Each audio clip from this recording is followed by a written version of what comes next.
네, 설을 전후로 북한 지도부의 변화가 감지되고 있습니다. 군 장성 출신의 리선권 전 조평통 위원장이 신임 외무상에 임명된 데 이어서 김정은 위원장의 고모인 김경희 전 노동당 비서가 6년 만에 모습을 드러냈습니다. 네, 북한 미사일 시설에서 차량 활동이 포착됐다는 외신 보도도 나왔습니다. 설 이후 한반도 정세 전문가와 함께 전망해 보겠습니다. 이물출 경남대 극동문제연구소 교수, 정한범 국방대 교수 두 분 나오셨습니다. 안녕하십니까? 네, 안녕하세요. 안녕하세요. 자, 본격적으로 좀 질문을 드리기 전에요. 국내에서 좀 코로나 바이러스 확진자가 이제 네 번째로 나왔습니다. 북한도 중국과 국경을 좀 맞닿아 있기 때문에 좀 걱정이 되는 부분이 있거든요. 북한의 피해도 좀 있을 것으로 예상이 되는데 어떻게 예상하십니까? 일단 지금 현 단계에서는 그 확진자가 없는 것으로 세계보건기구에 지금 보고가 되어 있고요. 그러나 북한 입장에서 이 신종 바이러스 관련해서 아마 내부적으로는 거의 준 비상사태에 지금 들어갔을 가능성이 굉장히 높습니다. 네. 그래서 실제로 이제 지난 연말에 중국으로부터 모든 그 인적 교류를 지금 중단한 상태에 있거든요. 예. 과거 이제 그 사스라든지 메르스 사태 때 이제 경험을 보면 사실 이제 북한도 중국과의 교류가 워낙 많다 보니까 확진자가 발생하지 않을 수가 없고요. 예. 문제는 이제 이 북한의 이제 여러 가지 그 직면하고 있는 여러 가지 상황을 보면 원래 만약에 이제 이 사태가 좀 장기화된다, 신종 바이러스 확산이 계속 지속이 된다 그러면 아마 북한도 상당한 타격을 입을 가능성이 있다. 우선은 이제 김정은 위원장이 설 그 첫날부터 지금 강조하고 있는 것이 관광 사업이거든요. 그래서 이제 중국이 관광객을 유치하는 게 굉장히 중요한 목표인데 이 바이러스 확산이 계속 지속이 된다면 중국이 관광객을 유치를 못하게 되거든요. 네. 이 부분은 이제 북한의 외환에도 상당한 또 영향을 줄 거고 또 이게 이제 인적 왕래만 중요한 게 아니라 물적 왕래도 굉장히 중요하거든요. 사실상 거의 뭐 90% 이상의 무역을 지금 중국이 의존하고 있는데 이 바이러스가 계속 확산되면 이런 그 인적, 물적 모든 그 교류를 중단할 가능성이 굉장히 높거든요. 네. 이제 그런 맥락에서 북한한테는 상당한 그 타격을 줄 수 있는 그런 요소라고 보여집니다. 그래서 아마 이제 지켜봐야 되겠지만 신종 바이러스 확산을 막기 위한 아마 그 국가적 차원의 그런 지금 정책이나 조치가 곧 나오지 않을까 저도 그렇게 예상을 합니다. 북한에서도 확진자가 나온다면 상당한 타격이 예상된다라고 말씀을 해주셨는데 교수님께서는 어떻게 보십니까? 큰 좀 변수가 될 수 있을 거라고 보시는지요? 네, 그렇습니다. 그러니까 아까도 이제 말씀을 하셨습니다만 북한이 이제 작년까지는 미국과의 관계를 개선해서 이제 뭔가 새로운 길을 이제 모색을 했었는데 지금 이제 다시 나오는 새로운 길이라고 김정은 위원장이 얘기한 것은 과거로 돌아가는 것이거든요. 그러니까 이제 미국과의 협상이 아니라 이제 중국이나 러시아에 의존해서 뭔가 이제 독자적인 노선을 걷는 그런 프로그램인데 만약에 이제 중국의 이런 그 바이러스 문제가 좀 심각해진다면 중국과 이제 교역을 또 단절해야 되는 문제가 있거든요. 그럼 이제 미국과도 막혔고 중국과도 막히게 되면 정말로 고립되는 이런 상황이 올 수 있습니다. 또 이제 또 하나의 더 큰 문제점은 북한이 이제 백신이 다른 나라에 비해서 좀 지금 원활하게 공급이 되지 않고 있기 때문에 만약에 이제 북한 국내에 이제 바이러스가 유입이 된다면 이제 확산이 된 이후에 이것을 이제 다시 차단하거나 또 치료하는 데도 굉장히 큰 어려움이 있을 거라고 이렇게 생각이 듭니다. 북한의 뭐 의료 체계라든가 어떤 수준, 방역 시스템도 굉장히 궁금하거든요. 어떤 평가하시나요? 사실 이제 사스와 메르스 사태를 겪으면서 북한도 나름대로 자체적인 백신 개발을 위해서 노력을 해왔습니다. 그래서 2016년으로 제가 기억을 하는데요.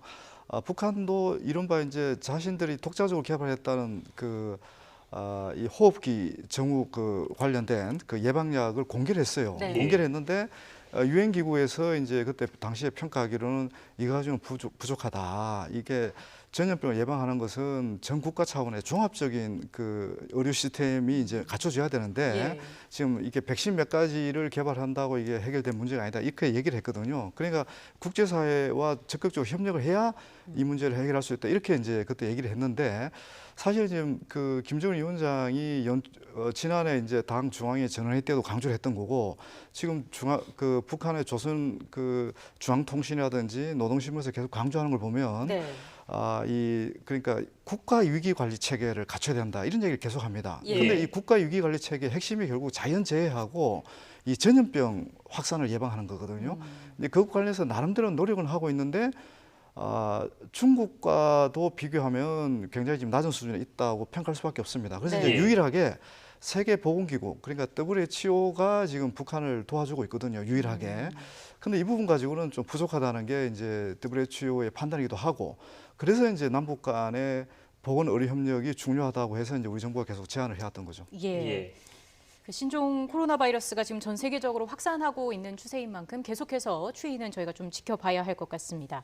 자, 오늘 준비한 내용으로 본격적으로 들어가 보도록 하겠습니다. 먼저 북한의 미사일 기지에서 움직임이 포착됐다는 미 CNN의 보도가 나왔습니다. 그러니까 차량 움직임이 위성 사진에 잡혔다는 거죠. 예, 그렇습니다. 그러니까 이 신흥동이 이제 미사일 발사 시험장인데요. 예. 여기 이제 차량 움직임이 보였다는 거 하는 것은 뭔가 여기서 뭔가 활성화되고 있다는 얘기거든요. 네.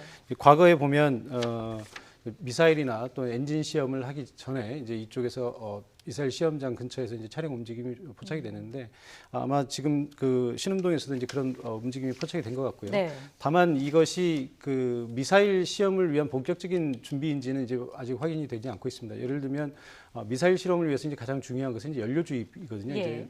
이제 북한은 특히 이제 고체 연료를 아직 사용하지 못하고 액체 연료를 사용하기 때문에 예. 액체 연료를 주입하기 위해서 이제 시간이 굉장히 오래 걸립니다. 그래서 이 액체 연료를 주입하는 차량이 오고 가는가가 이제 미사일 시험이 본격적으로 이루어지는지를 알 수 있는 척도라고 할 수 있습니다. 그런데 현재 언론에서 알려진 바로는 현재 포착된 차량은 연료 주입 차량은 아닌 것 같다라고 하는 예. 거고요. 그래서 조금 더 지켜봐야 이게 실제로 미사일 시험을 할 것인지 아닌지를 알 수 있을 것 같습니다. 예. 산음동으로 좀 수정을 하겠고요. 예, 신흥동으로 말씀하셨는데요. 예. 최근 북한이 이제 신형 전략 무기를 몇 차례 언급해 오고 있는데요. 산음동 미사일 기지 움직임이 주목되는 이유도 그 부분 중에 하나이긴 합니다. 이 산음동 기지 움직임이 신형 전략무기 개발이나 어떤 실험 가능성과 연관된 그런 부분이 있다고 볼 수 있습니까? 이 사름동은 사실은 이제 미국이 가장 그 주목해서 관찰하고 있는 그 ICBM 개발 생산 기지라고 할 수가 있습니다. 예. 그래서 이제 과거 수년 동안 인공위성을 통해서 계속 이제 거의 실시간 관찰을 하고 있는 거죠. 네. 예. 근데 이제 흥미로운 부분은 그 북한도 미국이 계속 관찰하고 있다는 것을 잘 알고 있거든요. 이제 그러면서 이제 나름대로 움직임을 보여주는 건데 앞서 말씀하신 대로 지금 차량이 여러 대가 지난 한 10여일 동안 왔다 갔다 했다. 네. 예. 그리고 이제 대형 컨테이너 박스도 있었는데 지금 없어졌다. 이제 이렇게 지금 그 외신이 보도하고 있잖아요. 예. 이 부분은 어떻게 보면 이제 당장 그 ICBM을 발사한다기보다는 뭔가 계속 움직이고 있다는 것을 이제 미국 쪽에 지금 계속 신호를 보내고 있다 이렇게 이제 봐야 될 것 같고요. 예. 근데 이제 우리가 이 ICBM 발사와 관련해서는 북한이 쉽게 단행하기 어려울 거라는 판단도 함께 해야 됩니다. 이건 예. 굉장히 신중하게 접근해야 될 요소이거든요. 이른바 이제 미국이 레드라인이라고 하는 것이 바로 이 ICBM 발사이기 때문에 예. 북한도 이 ICBM을 발사할 수 있는 조건과 환경이 지금 갖춰져 있나 이런 부분들을 평가하고 이걸 아마 단행을 할 거예요. 네. 이제 그런 맥락에서 아직은 좀 더 지켜봐야 될 그런 부분인 것 같습니다. 예, 북한이 최근에 미국을 압박하면서 새로운 길을 여러 차례 언급해 왔는데 미국도 북한의 움직임을 예의주시하고 있습니다. 이 내용 함께 들어보고 이야기 이어가겠습니다. They're trying to build long-range ballistic missiles with the ability to carry a nuclear warhead, if you will, on top of it. So that's something we're watching very closely. 네, 앞서 임 교수님께서 말씀을 해주셨습니다마는 산음동 시설의 경우도 미국의 주요 감시 대상 중 하나일 텐데 이런 움직임을 어떻게 볼 수 있을까요? 아까 우리 이물출 박사님께서 이제 잘 말씀해 주셨는데 네. 이게 실제로 미사일 시험을 위한 움직임일 수도 있고요. 또 하나는 이제 미국을 이제 교란하는 그런 움직임일 수도 있습니다. 네. 그러니까 어쨌든 지금 북한의 궁극적인 목적은 미국으로 하여금 그 비핵화 협상, 평화 체제 협상에서 미국의 양보를 받아내는 것이거든요. 지난해 이제 그것이 실패했습니다만 올해 이제 그 북한의 움직임을 보면 완전히 이 미국과의 협상을 중단한 것이 아니라 예. 우리는 우리의 길을 가겠지만 미국이 언제든지 태도를 바꿔서 온다면 우리는 받아들이겠다라고 하는 그런 이제 메시지를 남겼거든요. 그러면 이제 지금 상황에서는 미국이 어떻게든 협상의 장으로 다시 이 좋은 안을 가지고 나오기를 바라는 것인데 미국이 조금 더 좀 애가 타도록 만드는 이제 그런 그런 전략이라고 볼 수 있겠죠. 그래서 우리 그냥 가만히 있는 게 아니다. 너희들이 가만히 있다 그래서 우리가 계속 가만히 있는 게 아니기 때문에 뭔가 우리를 가만히 있게 하려면 뭔가 좀 액션을 취해달라라고 하는 그런 의미에서 자꾸 움직임을 보이는 것일 수도 있다 이렇게 예. 생각을 합니다. 예. 자, 다음 소식으로 넘어가 보겠습니다. 김정은 위원장의 고모이자 김정일 국방위원장의 유일한 여동생인 김경희 전 노동당 비서가 6년 만에 모습을 드러냈습니다. 화면 보시겠습니다. 최룡예 동지, 김경희 동지, 리일환 동지, 조영원 동지, 김여정 동지, 윤성울 동지가 공연을 관람했습니다. 네, 김경희 전 노동당 비서는 2013년에 처형된 장성택 전 부위원장의 부인 아니겠습니까? 그동안 이제 신병 이상설이 계속 제기돼 오기도 했는데요. 어떤 배경이 있다고 보십니까? 사실 저도 상당히 놀랍게 이제 바라본 장면 중에 하나였는데요. 예. 이제 많은 분들이 그 김경희 비서는 이제 이제 더 이상 나타나기 쉽지 않겠다 예. 생각했고요.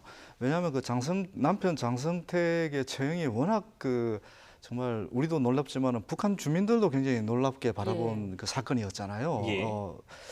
근데 이제 요번에 이제 그 김경희 그 당 비서가 다시 나타났는데 사실 이제 원래 나이가 74살입니다. 보니까 74살이고 그래서 이제 어떻게 보면 이제 김정일 위원장 입장에서는 내부 결속이 중요하다는 판단했을 가능성이 굉장히 높고요.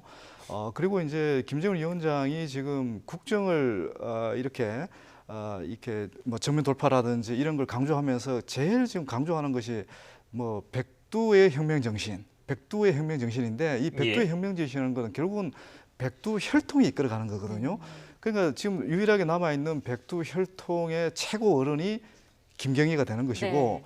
그래서 이제 이 김경희 비서를 다시 주민들에게 보여줌으로 인해서 백두 혈통 가족의 어떤 단결도 보여주는 것도 있지만 주민들의 어떤 체제 결속을 위한 그런 움직임에 이제 하나 힘을 보태려고 하는 그런 의도라고 일단 보여지고요. 예.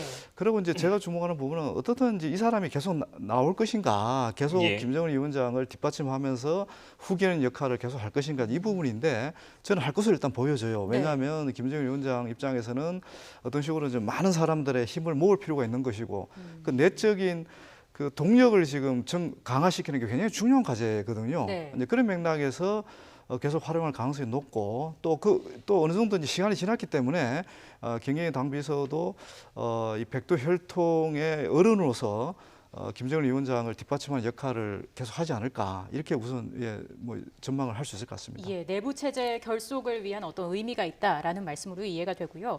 자, 그런가 하면 북한 외교수장도 바뀌었습니다. 미국 통으로 알려진 리용호 외무상이 경질되고 리선권 전 조국평화통일위원장이 신임 외무상에 임명이 됐는데 리선권 외무상 어떤 인물인가요? 예, 리선권이 이제 우리가 가장 익숙한 게 지금 냉면 발언 아닙니까? 냉면이 예. 먹게 넘어갑니까? 이런 발언을 네. 했었고요. 예, 그보다 이제 중요한 것은 사실은 조평통 위원장으로서 이게 대남 협상을 이제 주도했던 인물 중에 하나죠. 네. 우리 그동안 이제 전통적으로 대남 협상을 주도했던 게 이제 김영철인데 김영철 라인으로 이렇게 알려져 있고요. 리선권은 이제 원래 출신이 군부 출신입니다. 그래서 예. 군사 협상에 이제 남북 군사 실무 협상의 대표도 맡았고요. 그다음에 2018년에 남북 고위급 회담 북측 대표 그러니까 조평통 위원장으로서. 근데 이게 이제 이쪽을 보면 주로 조평통 라인 이제 되게 좀 그 과거에 김영순 시절에는 그렇지 않았는데 김영철 시대로 들어오면서 좀 이제 강경파로 채워졌습니다. 그래서 예.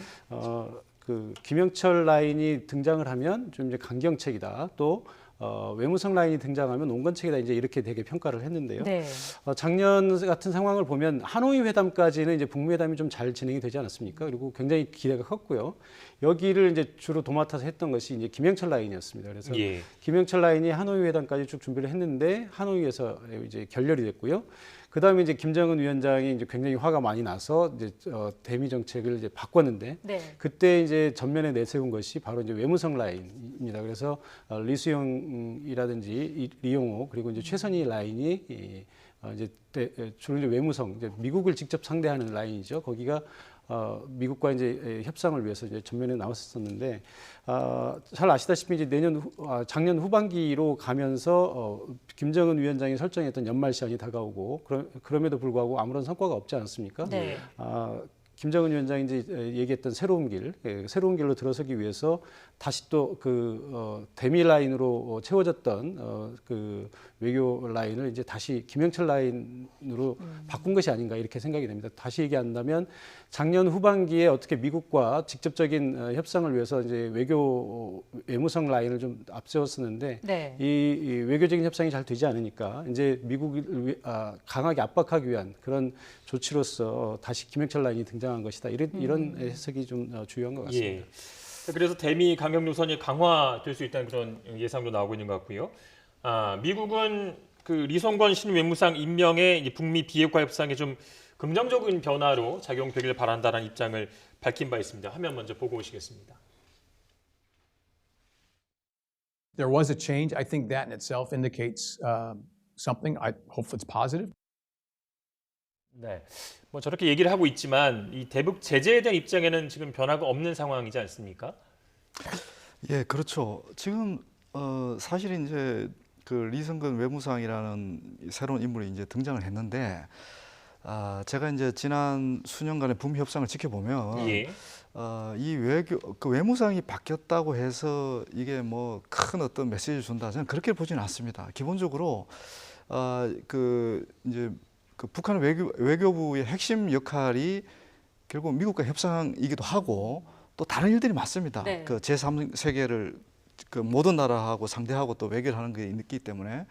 근데 이제 기본적으로 이 누가 외무상이 됐든 결국은 김정은 위원장의 지시를 관철하는 역할을 할 수밖에 없습니다. 예. 그래서 뭐 그 재량권이 굉장히 한정돼 있다는 거죠. 제한돼 있다는 거죠. 이제 그런 맥락에서 그 리성근 뭐 외무상이 왔다 그래서 강경 입장으로 이렇게 또 전환이 될 거다. 뭐 이렇게 해석하는 것은 너무 저는 단순하다고 보고요. 예. 그리고 이제 제가 보는 의미에서 지금 이 교체를 보는 그 중요한 의미는 그 리성근이라는 인물은 사실은 외교하고는 정말 무관한 네. 그 관련이 없는 인물이잖아요. 예. 왜 이제 이 사람을 앉혔을까 하는 그런 부분에서 우리가 이제 하는데 김정일 위원장이 이렇게 얘기를 했거든요. 어차피 이 북미 대결은 장기화될 수밖에 없다.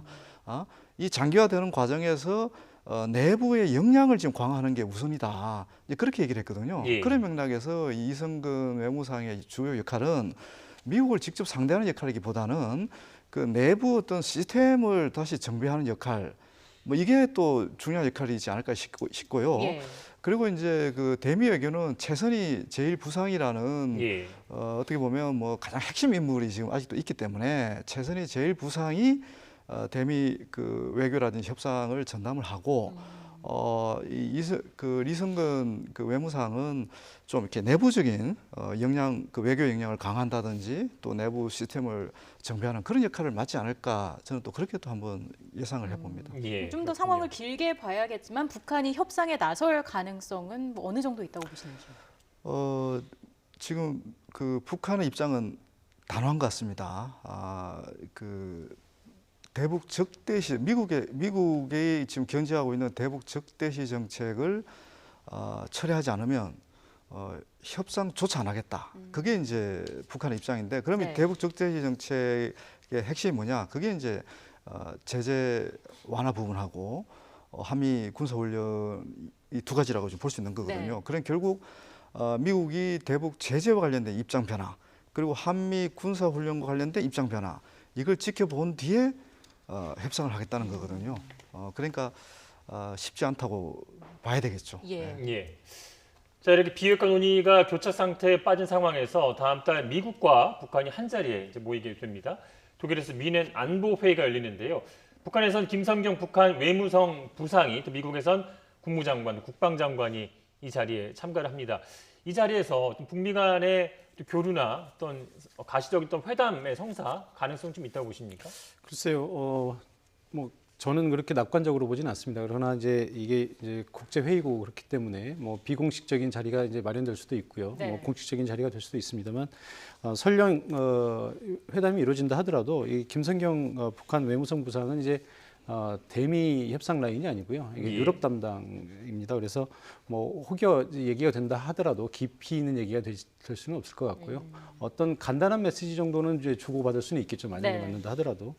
그래서 뭐 이게 그 미넨 회의가 이제 있습니다만 제가 보기에는 북미 대화보다는 이제 우리 강경화 외무부 장관이 가서 또 북한과의 접촉 또는 미국과의 접촉이 이루어지느냐 이것을 보는 것이 더 중요한 포인트가 아닐까 이렇게 생각합니다. 예, 예. 알겠습니다. 자, 이어서 남북 관계는 어떻게 될지도 전망해 보겠습니다. 문재인 대통령이 신년사에서도 남북 관계 개선 의지를 적극 밝혔죠. 이 내용 화면 함께 보고 얘기해 보도록 하겠습니다.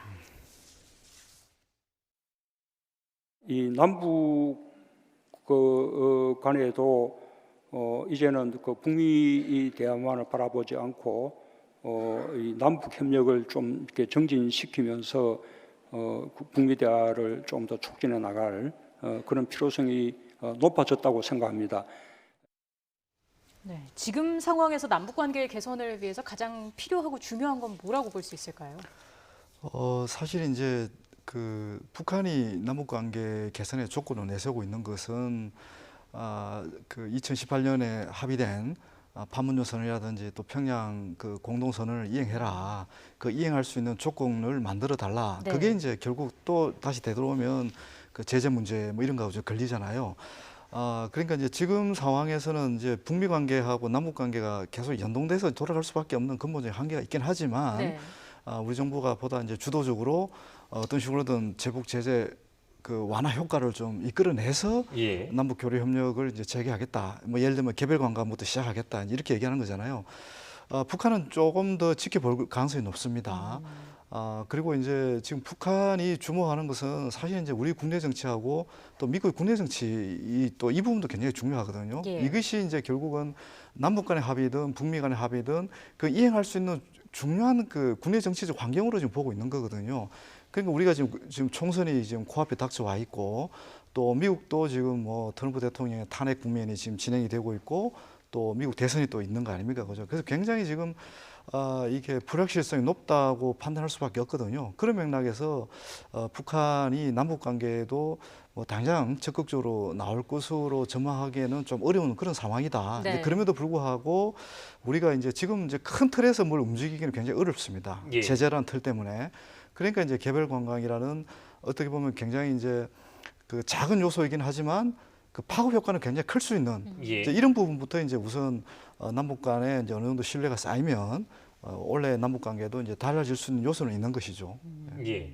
지금 대북 그 관광 카드를 말씀해 주셨는데 이게 지금 얼마나 좀 실현이 가능한 문제입니까? 그래서 이제 그 정부의 입장을 보면 그 세 가지 경우의 수가 있거든요. 네. 이제 첫째는 우리가 굉장히 원했던 그 금강산과 이제 개성 지역을 방문하는 것인데 이것은 이산가족과 사회단체에 이제 한해서 얘기가 되고 있는 거고요. 그다음에 두 번째는 우리 국민들이 제3국을 통해서 예를 들어 이제 중국 관광회사나 이런 쪽을 통해서 이제 들어가는 것이고요. 네. 세 번째는 이제 외국인들이 우리 이 한국에 들어왔을 때 북한과 바로 연결될 수 있는 이런 이제 세 가지 방안이 있습니다. 제가 볼 때는 이 중에서 그래도 가장 가능성 있는 방법은 이제 두 번째 우리 국민들이 제3국을 통해서 북한을 방문하는 경우가 아닐까 이렇게 생각이 되는데요. 네. 뭐 지금도 뭐 중국이나 영국이나 또 그 밖에 이제 서방의 몇몇 국가들에서 북한의 개별 관광이 이루어지고 있거든요. 예. 아마도 우리가 이제 그런 루트를 통해서 간다면 충분히 갈 수는 있을 것 같습니다. 다만 여기에 이제 관련돼서 우리 국민들의 이제 신변 안전 문제가 이제 걸리는 건데요. 네. 그동안에 이제 대부분의 이제 그 북한 관광에 있어서 우리가 북한 쪽으로부터 직접적으로 신변 안전 각서를 받았었는데 이것을 이제 북한이 얼마나 호응해 주느냐 하는 게 이제 가장 큰 이슈가 될 것 같습니다. 네. 그래서 정부 입장은 이것이 아니라 예를 들어서 제3국의 여행사에서 북한으로부터 받는 어떤 서류라든지 뭐 또는 비자를 대신 북한에서 발급하는 비자를 신변 안전 서류로 이제 인정한다든지 뭐 이런 조금 다각적인 대책을 좀 생각을 하고 있는 것 같은데 이 부분이 어쨌든 우리 국민들의 신변 안전과 관련된 부분이 이제 가장 중요한 이슈가 되지 않을까 이렇게 생각합니다. 예, 예. 개별 관광을 위해서는 북한의 호응이 필수고 미국 측과의 어떤 협조도 필요한 상황 아니겠습니까? 예, 사실 이제 북한이 개별 관광을 받아들이는 중요한 조건 중에 하나가 미국이 이제 이 문제에 대해서 얼마나 협조적으로 좀 네. 나오고 있느냐, 뭐 이렇게 이제 보는 거죠. 근데 이제 미국도 이걸 이제 개별 관광을 무조건 반대하는 건 아니거든요.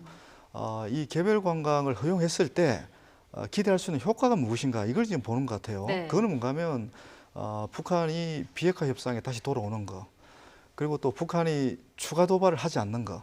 예를 들면 그 ICBM 같은 네. 그런 도발을 하지 않는 거고, 세 번째가 이제 지난 2018년에 북미 정상회담에서 합의된 그 싱가포르 비핵화 합의, 그걸 이제 이행하는 거.